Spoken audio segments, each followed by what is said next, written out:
The brain, the gut, the heart, and the nervous system are being shown to be the predictors of our health. If having real health is of interest to you, please listen to learn more, and welcome to the Brain Gut Connection podcast. Your host, Dave Bredhauer, will guide you through how everything inside us is connected, from our brain to our heart to our gut, how they all communicate, and how important your immune system is to this entire process. The Brain Gut Connection podcast. Let us get right into today's episode.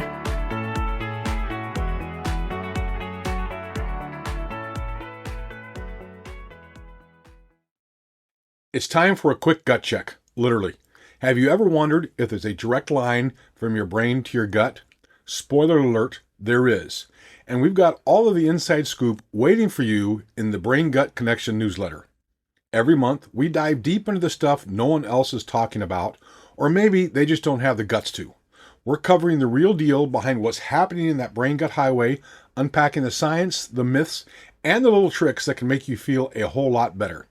You'll find answers to questions like, is my gut messing with my mood? Or can what I eat last night really affect my focus today? Spoiler alert, again, it can. So if you're ready to keep your brain and gut in harmony and maybe discover why they argue sometimes, head on over to www.braingutconnect.com/subscribe to sign up for the Brain Gut Connection newsletter. Your brain, your gut, and trust me on this, your whole body will thank you.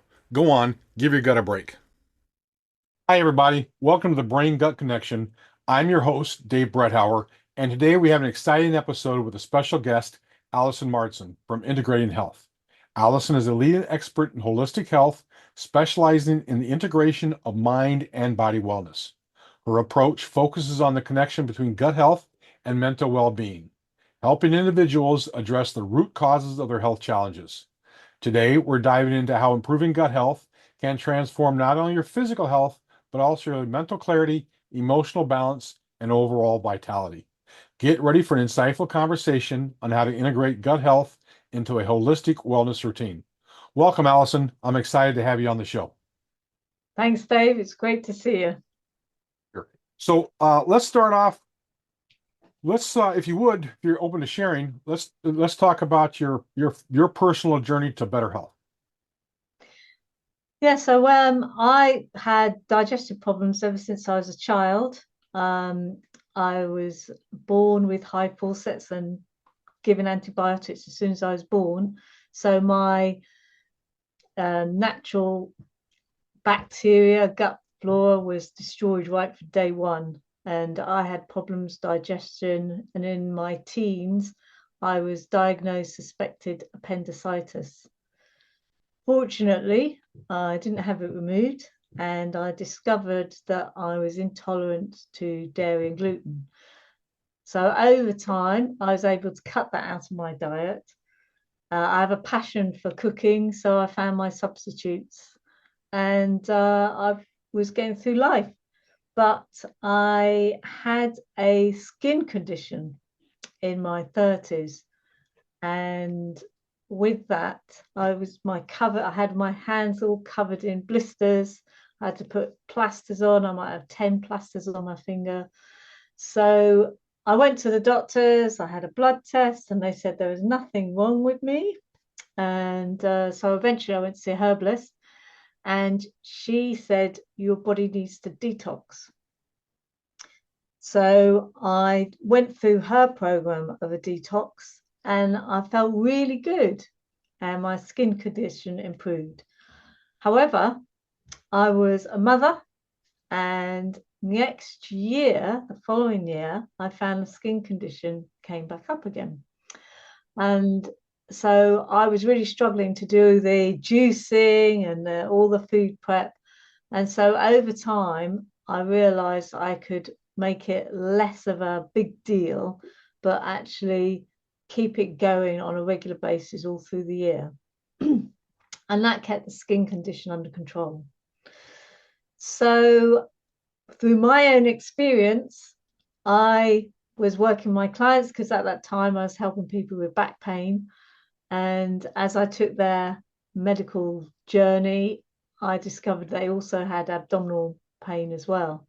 So over time, I started helping people work with their diet.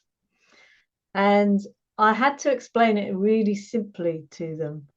So I devised this process, which I call the Jigsaw Method. And they are able to go through this process to help them refine their diet and relieve themselves of conditions like skin condition, abdominal pain, and also menopausal symptoms. Yeah. So let's, if you wouldn't mind, let's go back to your childhood. So how old were you when you ran through all the antibiotics? Yeah, so I had antibiotics as soon as I was born. Okay. My mum had antibiotics and she only breastfed me for 2 weeks and then I was Okay. bottle fed. Yeah. Okay. Yeah. So as I'm learning, as I go down these different rabbit holes, we have a health crisis, I'm guessing across Western nations, if not all nations, where children are born, and because of the health of the mom, they don't get not necessarily just antibiotics, but just the health of their mom. They're not given the good start for their microbiome and or fed formula, which has no microbiome in it. Exactly. And we wonder why children have the issues they have. And of course, you look at the research, how long it takes to recover from this one of these kinds of conditions, or having no microbiome to start with. It could be years, if not decades. So Yeah. you're the first person I've talked to who's had that specific experience foisted upon them. So let's talk about the Jigsaw Method, if you can expound on that for us. Yeah. So when I looked at this process and I thought, well, what? Because diet, there's so many complications and contradictory information. And I thought there must be something really, really fundamental in our diet that if we get those fundamental things right, then everything else will just fall into place. Yeah. So rather than trying to tweak with lots of little things, if we get these 4 corners of what I call the jigsaw, so that once you've got those established, the other bits just fall into place. Yeah. So we're not bogged down with something really small like one mineral. We're looking at a bigger picture. Yeah. And so the 4 corners. Yeah. Go ahead. So That the was my 4 next question. corners, the first one is water. Okay, because we're mainly water.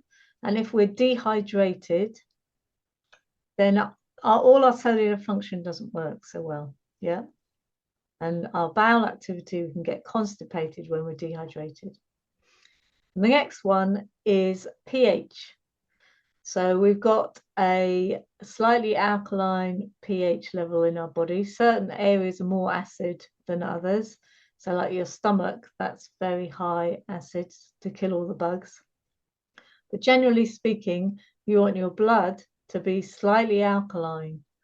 And if we're bombarding ourselves with food which is acid forming, then we haven't got this fundamental thing of the pH value. And all our cellular functioning relies on that. And there's a lot of misunderstanding with pH because people think, well, rice, surely that's alkaline forming. But if you think about the word I'm using, forming, so if we took the pH value of rice outside our body, it will be alkaline. But when we absorb it into our body, it breaks down into its components, and in the separate components, it becomes acid forming. Yeah. Okay. So rice, potatoes, pasta, meat, fish, chicken is all acid forming for our body. And so we want to look at our food and eat alkaline forming foods. And I make a generalization here. Most fruit and vegetables are alkaline forming. Yeah. There are a few seeds and nuts. So pumpkin seeds and almonds are alkaline forming. And quinoa is neutral. Yeah. Yeah. So does that make sense? So far, so good. What's corner number 3? Corner number 3 is balancing your GIs. So balancing your blood sugar levels, because if we're able to balance those, instead of having these blood sugar highs And then as our blood sugar level drops, it stimulates the hunger reflex. And so we feel hungry and think we need to eat. If we keep it steady, then we don't have this hunger. And then we don't have a desire to eat so much food. Yeah. And so if you decided you want to have carbohydrates like rice, if you had those later on in the day, so your evening meal, it doesn't spike your blood sugar levels as much as if you'd have it earlier on in the day. And this is where timing is really key. So that's the three corners are water, pH, and balancing your blood sugar levels. And the fourth one is oxygen, because we actually get energy from oxygen. And our body will give us a hunger reflex when our brain is short of oxygen. Yeah. And once you realize that, just like we have tears, we can have tears of laughter, tears of pain, tears of sadness. Yeah. We have hunger for oxygen, hunger for water, hunger for nurturing something. Yeah. And we can also have hunger for a specific mineral. So if we are able to recognize those different categories of hunger, we can say, I know that I'm actually really needing some oxygen. Yeah. Then you go and have a light walk or whatever is a form of exercise for you. And if you can't exercise, you're really struggling because you're seated a lot, you can just do things with your arms, bring them up, and just get your breathing circulating. Yes, that's the four corners: oxygen, water, pH, and balancing blood sugar levels. You mentioned a multitude of hunger sensitivities, sensations, hunger desires. How do you know? How do you define which is a pH hunger, which is an oxygen? You realize it because of the timing. So that's the other part. When you make a jigsaw, not only do you have the four corners, but you've also got the box with a picture on. Yeah. And I make the analogy, that's the timing. And this is why I call it building balance into your diet with the power of the moon. Because if you use the moon phases to help you recognize that you're hungry for oxygen, yeah, that helps you put that awareness back into your mind. So for example, between 11 a.m. and 1 p.m., that's when our heart reaches its peak activity. And we can sometimes feel hungry then, especially if you're a sedentary worker, so you're not moving around much, you feel hungry. If you're able to just get your system moving, get your heartbeat moving, breathing, then your hunger drops. Yeah. And you're able to go all the way till lunch without eating. Yeah, so you just recognize the pattern, and you realize that if you wait, you actually get what I call a sort of gurgling in your stomach, and that's actually your body cleansing your gut. So if you don't eat after about 4 hours, that's what your body does. It starts swooping down your digestive system, your colons, so that it clears that out of the way, so that when you eat the next meal, you've got a nice clean gut lining. Yeah. So you want a gap of not eating between meals. Now, not everyone can do that. And this is what I do with my clients. I say, well, your stepping stone is to eat something that doesn't clog up your gut lining. So you could have sauerkraut, yeah, because that naturally cleanses your gut. Does that make sense? So far, so good. Yeah. So, no, the question just left the station. I wasn't on it. I had a question, and I'll come back to it. So, if you would, please continue on the journey with the jigsaw. Yeah. So that helps you recognize that you're in need of oxygen. Yeah. And over time, just like you feel, oh, I haven't eaten for a while, you might start to realize, oh, I haven't done some really good breathing. Your body craves for it. Yeah. So that's the place that you get to eventually. So Yeah, so you've got. I'm sorry, I thought of the question that just left the station a minute Yeah, ago. So that's okay. water, is there any particular type of water that you would recommend versus other types of water, like tap water? Is that good or bad, given that there's got fluoride, et cetera, in it? Should you Yeah. drink out of plastic bottles? I mean, what's your suggestions there? So I don't advocate plastic bottles, yeah, because the plastic is dissolved into the water, and then the plastic starts interfering with your hormones. So you want a stainless steel bottle or a glass bottle. Yeah, no plastic, even a BPA-3, whatever it's called. Just stay away from plastic. Now, if you can get a filter, that's brilliant. If you're on a spring, that's fantastic. I would definitely advise filtering. But if you're really struggling with that, what you can do is put your water in a jug and leave it to stand, so the chlorine will evaporate.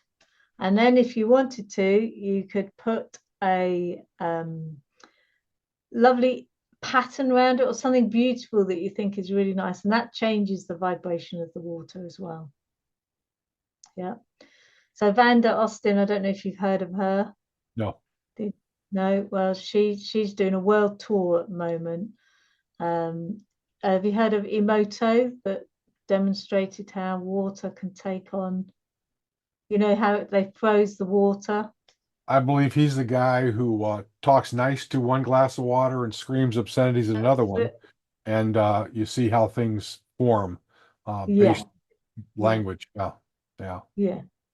Yeah. So Vanda Austin's taken that step further.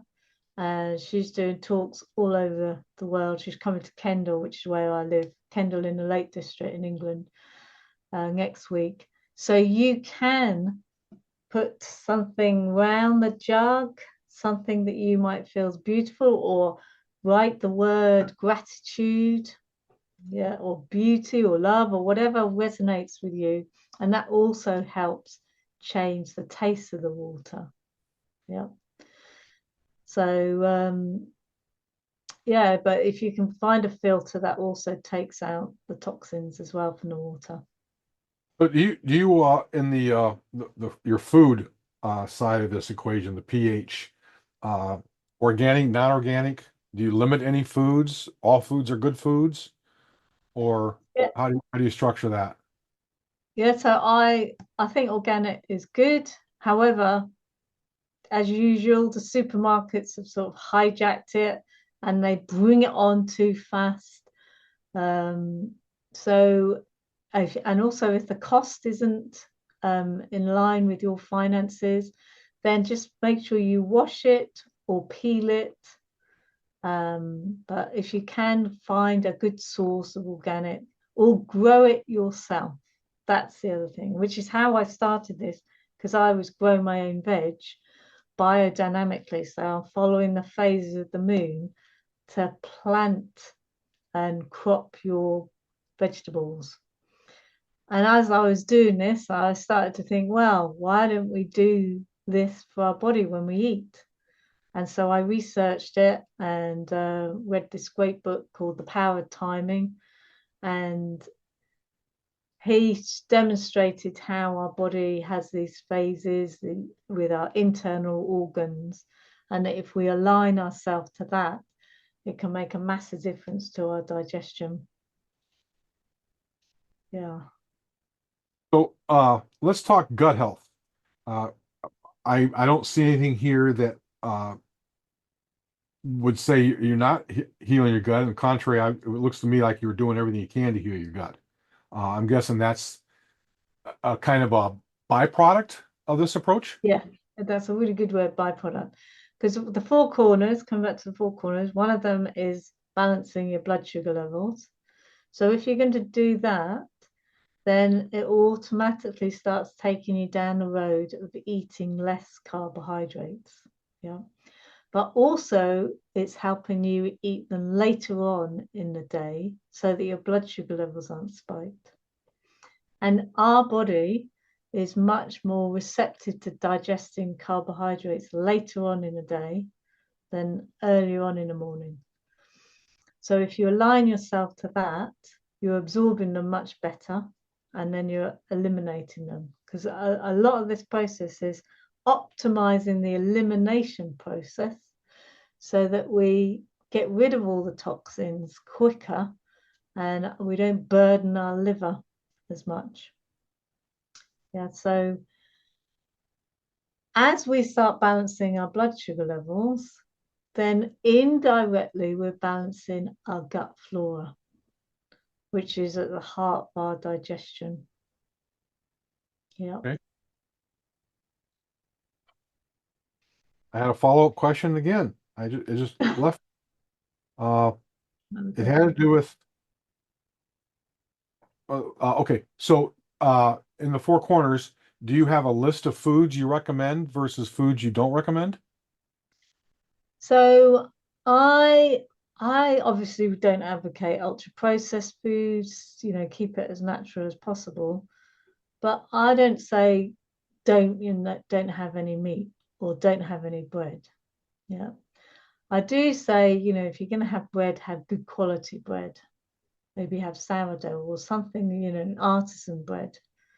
So and if you look at the ingredients of a supermarket loaf, you'll see lots of ingredients that you wouldn't be able to pronounce. So you want to stay away from that. But I don't advocate not eating anything. What I'm working towards is helping people find their intuitive wisdom so that they know what foods that are right for them. And often it can be the time of day.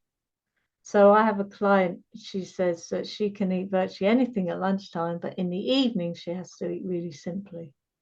Yeah, and that's because in the evening our digestion is at its lowest. At lunchtime it's at its peak, and it can deal with hard to digest food then much more easily. But in the evening you want to eat much simpler food, so food combining, so either protein or carbohydrate rather than mixing them both at the same meal. But I always work with clients where they're coming from. Yeah. And most people are happy to food combine their evening meal as one of the first steps. So I had a client, she came to me, she had abdominal pain and she was always interrupted her sleep at night. And I was able to explain to her about food combining your evening meal. And she said just that step has massively reduced her abdominal pain, and she doesn't wake up now with interrupted sleep with her abdominal pain. So it all depends on where people are and how out of balance they are, and also where they want to go to. How healthy do you want to be? Yeah. So do you have a meal plan that you lay out for your clients? No, I don't do a meal plan. However, I do what I call your 24-hour rebalance guide. So in the book, we've got 4 seasons. Yeah. So this is why it's called Building Balance into Your Diet with the Power of the Moon, because in the spring, our body is naturally clearing out the toxins from deep within us. And in the autumn, our body is naturally purging our gut lining. So if you think about nature, what happens in nature? Everything's coming up from the earth, the sap's rising in the tree, and it's all coming up, isn't it? So that's what happens to our body. Things from deep within us start coming out. And go back to that skin condition I had. It only happened in the spring. Yeah, it would flare up in the spring and then die down again. And then I realized it was my body trying to clear out the toxins. Yeah. So I advocate just for 24 hours, once a week, they follow 2 meals. Again, when I work with my clients, we find stepping stones. They might need to tweak it a bit, but then you get in balance just for 24 hours.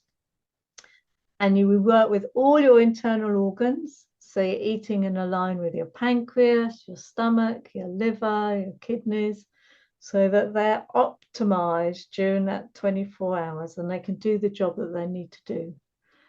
And then I say, I want you to go back to what you're normally eating for the rest of the week. And the reason why we do that is because if you're out of balance over here, and you don't know what balance is, but if you chose one day where you got back in balance, then you've created a contrast. And through that contrast, your body starts reporting things to you. Because our nervous system filters out loads of things.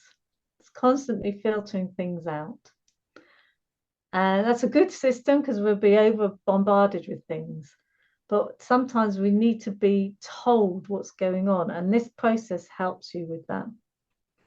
And through that, you then discover the food that take you out of balance.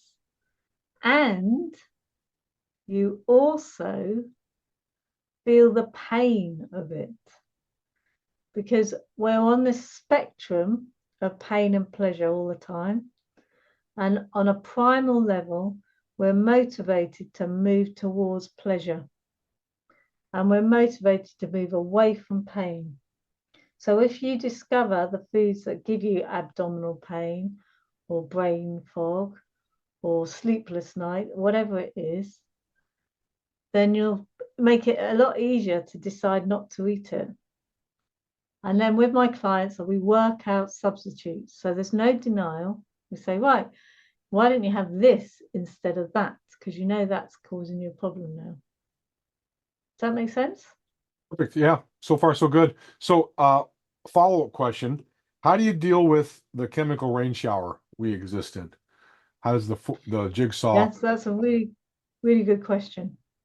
So our body is designed to deal with toxins and eliminate them. I was constantly doing that. Yeah. But we get clogged up and we don't, validate this period where we need to eliminate. We're constantly putting things in and not having this elimination process. So I help people understand that. And then they start discovering that they can eat foods that don't cause such a toxic reaction to them. So they're not only are they emptying the bucket out quicker, but they're not filling it up so quick as well. Yeah.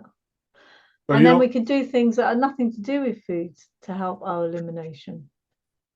So, for example, one of the things I suggest to my clients is the first thing they do in the morning is that they brush their tongue, wash their mouth out with water and spit it out, because your tongue is an elimination organ, because we have toxins coming up through and eliminated through our mouth. That's why we have bad breath in the morning. So you do that first thing, so you're not swallowing all your toxins again. And then I say have an oil mouthwash. Have you done that, Dave? Done an oil mouthwash? Not oils per se, but brush my teeth and then mouthwash. But yeah. So oil, the advantage of oil is it stimulates your liver to purge bile, to secrete bile into your digestive system. And your liver overnight does this detoxification. So we want it to eliminate. And so if you just do a mouthwash, it stimulates that. It also stimulates your body to produce more toxins and release them through our tongue. And you spit it out. You don't swallow it. Yeah, so spit it out down the toilet. So after a while, my clients get onto the oil wash first, and then they brush their tongue and wash their mouth out. So that's the process. So my story, when I was reading the book, The Power of Now, the Power of Timing, sorry, when I discovered about this oil wash, I thought, oh, that's disgusting. I'm not going to do that. And just ignored it. And then 2 weeks later, I had a dream about something in my mouth and I had to spit it out. And I woke up and thought, what a weird dream. And I write it down, forget about it. And then in the day, I thought, oh, what was that dream I dreamt? And when I read it again, I realized, it's that thing in the book about an oil mouthwash. And I thought, right, I'm going to have a go because it's my intuition telling me to do it. So I did the oil wash. I was doing it with olive oil. And I would feel this sucking going all the way along my arm, round my armpit, up here and into my saliva glands. And in the soles of my feet, up my legs, through my chest, into my saliva glands. I couldn't believe the experience. I thought, wow, that's amazing. Interesting. So I thought, I'm definitely doing this again. So I did it for about 2 weeks. And then over time, it got less and less and less. And now I don't notice that. But what I do notice is that it stimulates my bowels to release. And so I still do that. And I also recognize, well, I know my nervous system filters out constants. So that still might be happening, even though I don't get sensation with it. Yeah. Does that make sense? I've heard of pulling oil and stuff. So everything I use in my house with regards to chemicals is all essential oil based. So I don't know if that's my mouthwash is essential oils. I don't know if that's the same thing or not, but I've never had the experience of the tinglings and feelings of stuff being pulled through my body. But interesting. So so you're doing a mouthwash with essential oils, did you say? Yeah. Everything I use. So everything I use on my body in my environment is all essential oil based. There's no, I try to be chemical free as much as chemical free as possible. Yeah. Yeah. The thing about the essential oils is that they have a sense, and our body will recognize that. So you might find that if you do it with olive oil, you get a different response. Okay. Yeah, because olive oil stimulates the liver to eliminate, whereas essential oils might not do that so effectively because of the smell. Okay. Yeah. You'll call it try. So let's talk about how do you address trauma in your program? Childhood trauma? Childhood trauma. So as part of the program, the oxygen corner. Okay. Yeah. So as part of the program, you get recordings to help you improve your breathing and take you to a really deep state of relaxation. I'll call it the super subconscious state, where you can have this deep healing. Because sometimes people eat purely to be nurtured.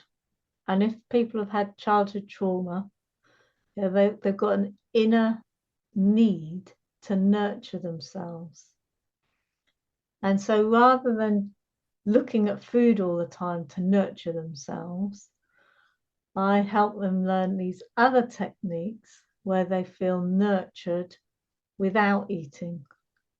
And through the recordings, they also are able to heal long-term issues.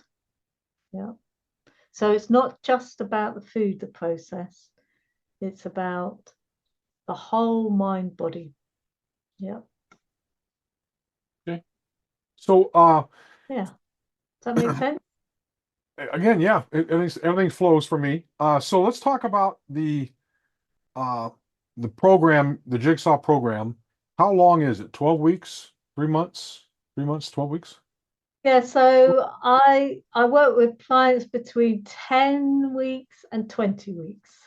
So it varies depending on where they are and where they want to get to. Okay. How fast do your clients see results? usually after about 2 or 3 weeks. Okay. Yeah, and a lot of the time they do their first rebalance and they notice a difference already, that they sleep well, they've got more energy. Yeah. But most people start noticing the benefits after 3 weeks, 2 to 3 weeks. Yeah. Well, I've run out of questions for you, Alison. So if you can share with us how we can learn more about integrating health. You have a book that you offer. Yeah, so I've got my book launch coming this 19th of October, 21st of October. And at the launch, I'm going to let people know that there's a book support program, which is going to start in January. And often in January, people have this urge to rectify their diet. It's actually not the best time to do that, but I help them lay the foundation for the spring phase for their body to do this detoxification. Okay. Yeah, and the book launch is in person, but the follow-on book support, which starts in January, can be online or in person. Okay. Yeah. Okay. Well, Alison, I want to thank you very much for showing up and being on the podcast. It's been a pleasure to talk to you. You have anything last moment thoughts you'd like to include? Yeah, I can tell you about some of my clients if you like. Sure. Do you want me? Let's hear about some successes.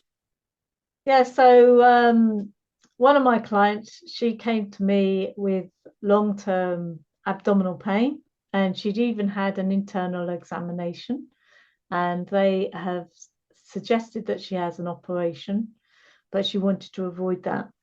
Sure. And I'd known her for a couple of years, and she was on the fence about working together, and eventually she decided to do it.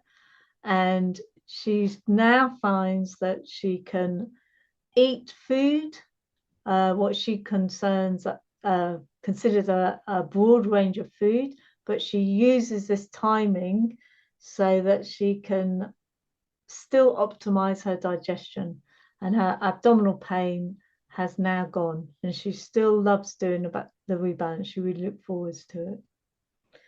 Yeah. So do you want me to tell you a bit more about some other clients, or are we bringing this to an end now? One more. Share one more with us. Okay. Yeah.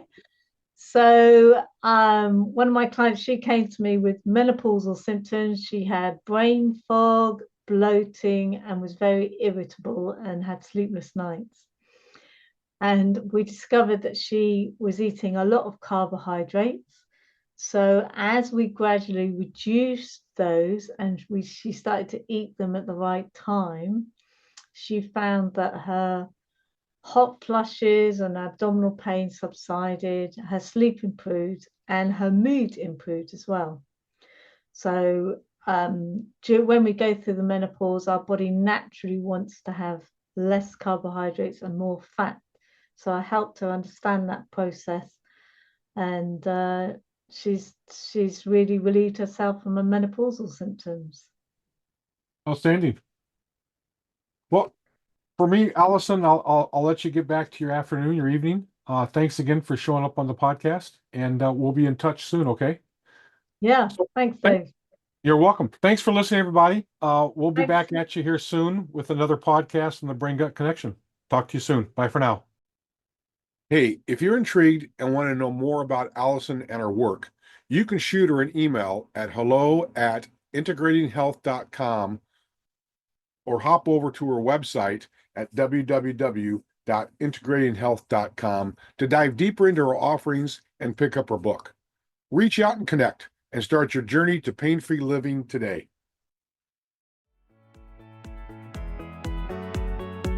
We really hope you enjoyed this episode of the Brain Gut Connection podcast. Stay connected with us directly through www.braingutconnect.com. You can also join the discussion on Instagram at Brain Gut Connection and YouTube. If you would like to speak with us, please send us an email to dave@braingutconnect.com. And as always, thank you for listening. This concludes the most thought-provoking portion of your day. Until next time, Stay happy, healthy, and educated.